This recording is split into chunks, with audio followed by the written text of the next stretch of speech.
It was mentioned the other day in one of the presentations that over 90% of the breaches could be prevented by basic IT management skills and security skills.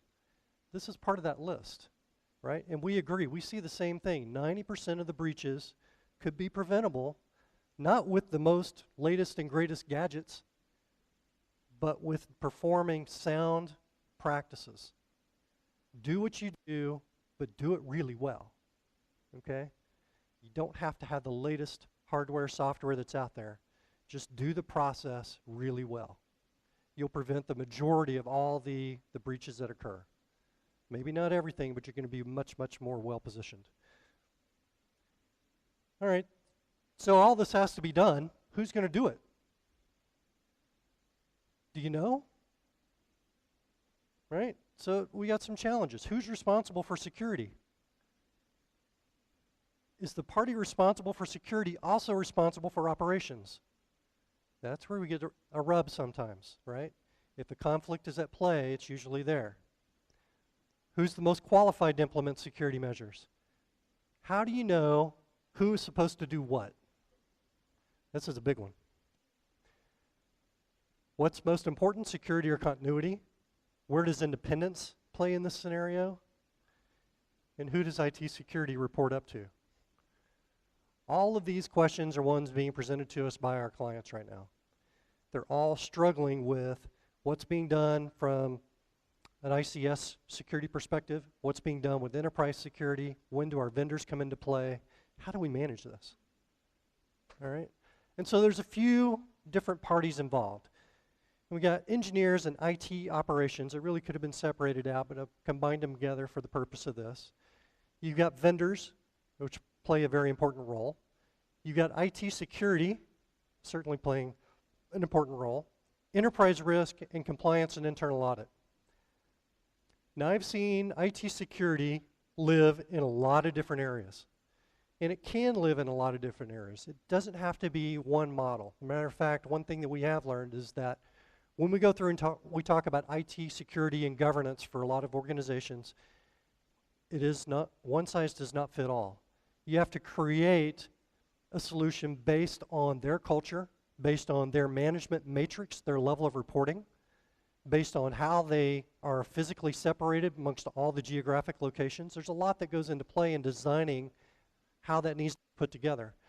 But certainly some coordination needs to take place, and that's something that we see missing, right? Because the old environment where you had engineers running ICS and you had IT security running network security, you know, those have to be merged, right? We got to play better with that. So let's talk about some of the conflicts. You got your engineers and IT operations struggling with the security versus operations question. Likewise for vendors, right? So I just did an assessment. Sorry, vendors, for one moment. We just did an assessment for a vendor that put in a brand new SCADA system for one of our clients in Houston. Over 100 modems that were internet facing that had the SCADA system software on the back side of that. So as soon as the vendor implemented it, our client said, hey, go out and do a check on it, check the security of these systems. Every one of the modems had default credentials on it. All we had to do is check and see what the brand and the model were. We looked it up online. It was an easy 5-minute hack. Once we got into the modem, on 90% of those, we were able to get to the back-end SCADA software and manipulate it because it also had the default credentials. So as your vendor is putting something in, are they responsible for security or are they responsible for making sure it works? Right? Most of the time, the vendors want to make sure that the product works. When you start applying the different layers of security, you're going to have more chances that someone's going to raise their hand and say, I can't do this operation, I really should be. Right? And then the vendor is like, well, you know, I can't be responsible for ensuring who has security and making those decisions. They want to make sure it works and push that responsibility for security to the company, which largely is where it should be. But without anybody talking about it and doing that coordination, you get situations like this where it just doesn't get implemented, okay? And so that's where we got to have that dialogue. So I pulled this from a survey that was performed to talk about how many organizations have dedicated security personnel for ICS and SCADA systems. And about 70% have one or more individuals fully dedicated to that service, which was great for us to see. And this was a sample of large organizations. Terrifying that 30% have nothing in place, okay? But questionable still is how coordinated is the other 70, right? Sometimes this is run by a Chief Information Security Officer, the CISOs. There's other parts of the survey that go into talking about how many have CISOs or CIROs in place running their organization. So we get to that in just a moment. So as we go through and talk about all the different things that need to be done, who needs to be involved, this is a matrix or sample matrix that we put together and talk about quite a bit. Again, if our primary concern is who's responsible for doing what, let's get it codified and get it understood so it's very clear from the beginning on our projects who's going to be doing what. Now, this is a sample where we said the board's going to have involvement, IT security, IT ops, internal audit, finance, vendors, all the different players, all the different stakeholders, let's get them to the table and understand who's going to do what. And then for all the different IT categories, let's make sure we clearly articulate those and understand who's going to do those as well. Some of these individuals may just have design responsibilities. Some may have implementation. Some may have review and audit skills that they need to put into this. But unless you have this articulated and well-defined, it's very likely something along that value chain is going to get dropped. And that's when you get fingers started pointing, right? That's when you say, well, we had a breach, but I thought this was his responsibility because it's not documented anywhere, right? And so let's get it documented. Let's force that collaboration and discussion. But a lot of times you got to have that IT governance model in place in order to be able to do that. So what might that look like? You know, for any of the process control networks, any new implementations, any new equipment being added, we really feel that it should be a combination of security-specific individuals on the engineering side in combination with the IT enterprise security folks. Okay? They need to team together because certainly there are synergies that need to be discussed on any implementation of equipment in this regard. Okay? Likewise, the vendors have great knowledge about their own products. They have great knowledge about what security features need to be turned on, and we need to make sure we've got that understood and captured as well. Okay? You may entrust them to apply that security, but again, get that codified and so that they understand that as well. A lot of times what we'll look to do is say, the vendor, you need to provide us with a template, a documented template that says how this device should operate in a secured manner. Okay? And then internal audit or compliance can use that document to check to see if it was implemented in that secure manner per the own vendor's documented paperwork. Okay? It's a great check and balance and one that needs to be thought through and applied. Okay? So there's also a lot of discussion about independent security groups. And by independent, I mean security outside of the CIO. Okay? It's not a requirement, but for a lot of organizations, this works really well, and there's some benefits to it, and some of the benefits are listed here. All right? We're seeing this as more and more of a trend, right? And it addresses the conflict of uptime versus security. So in this instance, if security is its own separate entity, it reports directly to the CEO, excuse me, it actually elevates the appearance of security within the organization. It's not buried as an IT topic. It's not buried as an IT practice. It's actually elevated as a clear concern, a clear process that needs to be managed within the organization. If they're working directly with the business units, then a decision can be made based on limited funds. You know, what do you want to back off on? Do you want to back off on the features of the application and the environment that you're putting in? Or do you want to back off on some of the security layers that you want to implement? Get it documented, right? I know from our standpoint, when we're visiting with these independent security teams, you know, you can't put in security and call it a done deal, right? It's layer on layer on layer on layer. to get you increased confidence that you've covered the things you need to address. There's always residual risk. And at the end of each of our projects, you know, we counsel the security teams, document what you think the residual risk is. Well, we didn't put in DLP. We don't have certain SIM tools implemented. We don't have these processes well defined. If we have more money, more time, more availability, we could put those in and make our system more secure. Put that in writing. Make sure management understands you're leaving some things on the table. You're not completely secure. You never are. But make sure they understand that there's residual risk out there that needs to be managed. That you can do with an independent security group. It's harder to do when you got the same group responsible for putting the system in and doing security. So one of the key benefits, right? So this is where we have, typically we see a chief information security officer that is running the independent security group. What we've also seen a trend for is a chief information risk officer, which is kind of a higher level tier than the CISO. I really like the chief information risk officer. It encompasses not only security, but IT compliance, and also things like business continuity and IT disaster recovery. All enterprise IT risk rolls up to the CIRO. It's a great position and one that's starting to get more and more adopted. And even better in the US, seeing people in that CIRO role have board level positions who can have a voice on other companies expressing true merit around what the IT risks are within organizations. Kind of gets on a different topic, but we feel there is a void at the board level of IT competence to be able to address security risks. This helps address that, okay?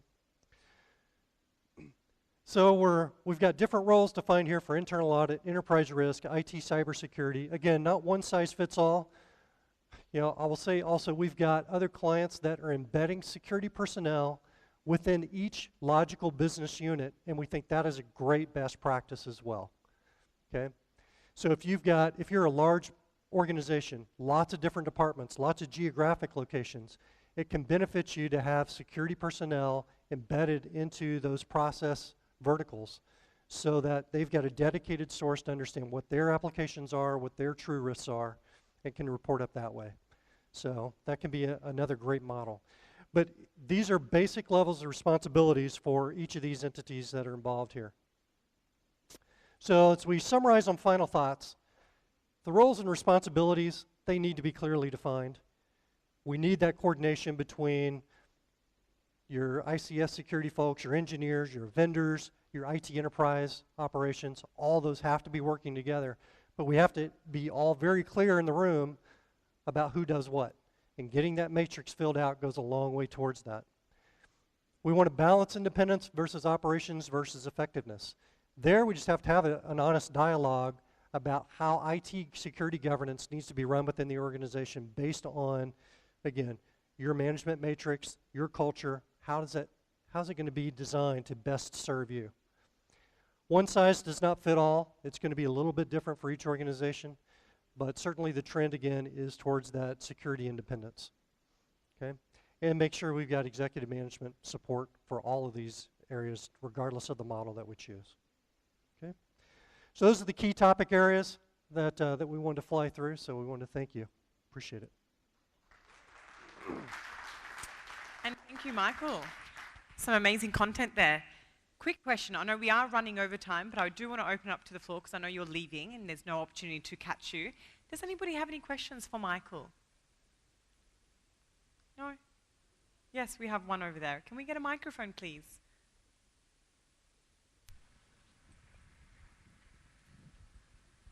Were you able to see the screen now? Yeah. Yes? Because he talked about the little pieces on the sides that we had to move for him to see the screen. It was a good presentation, thanks for that. You said there are many parties to be involved for cybersecurity, and one of the parties should be compliance, audit, or internal audit department. My question is, what do you recommend for compliance audit? It should be from third party or from control system supplier or internal within the company? I'm sorry, can you repeat the question one more time? You said that there should be compliance audit or internal audit to be done for cybersecurity requirements. Now, my question is, who should be this auditor it should be third party, or the control system supplier or vendor, or the internal company folks? It can be any of those.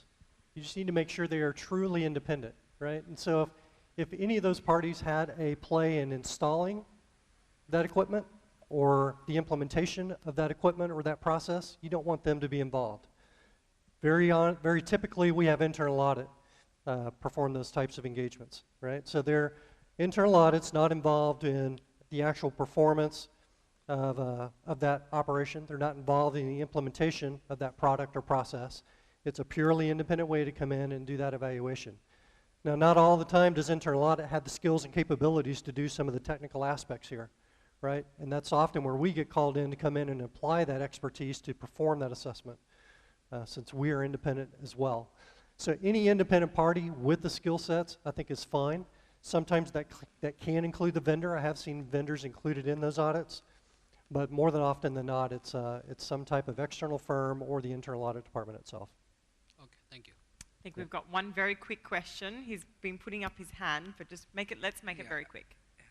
Yeah, thank you for your presentation. It was very well organized. I have a very fast question. I recognize that you're emphasizing on building an independent IT security department, which is, I think, in the literature, IT literature, this is a debatable argument. It's not, some people look at the security as very high, like in the financial institutions, very high risk, so they go for a private independent department, but some others, they look at it from different dimensions. They don't think that it's valid to have a separate and independent department. I don't know if you can clarify more and give your emphasis and your logic behind establishing an independent department.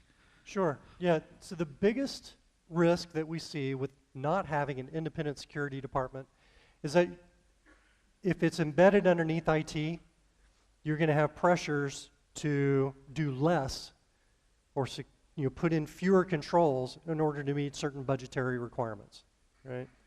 So it may not be as secure as you as an IT security practitioner would want. And maybe your voice is being pushed down in that regard because someone else in IT has other priorities. It may not be the case, but that's one of the key risks that's kind of driving that move towards an independent department.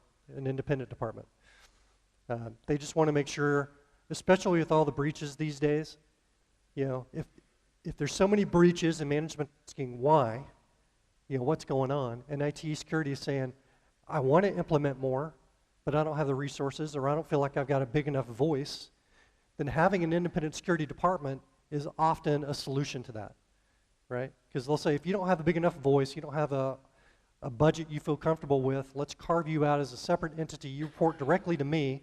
We're going to show you how important it is, as a CEO, and you tell me what you need to get done in order to protect this environment.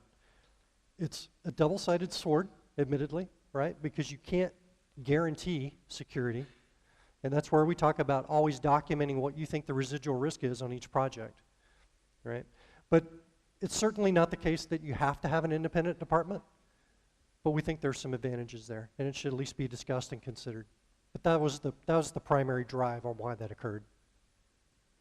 Well, thank you, Michael. Can I get a huge round of applause, please, for Michael? Thank you so much for being with us. Thank you very much. And thank you for your valuable contribution.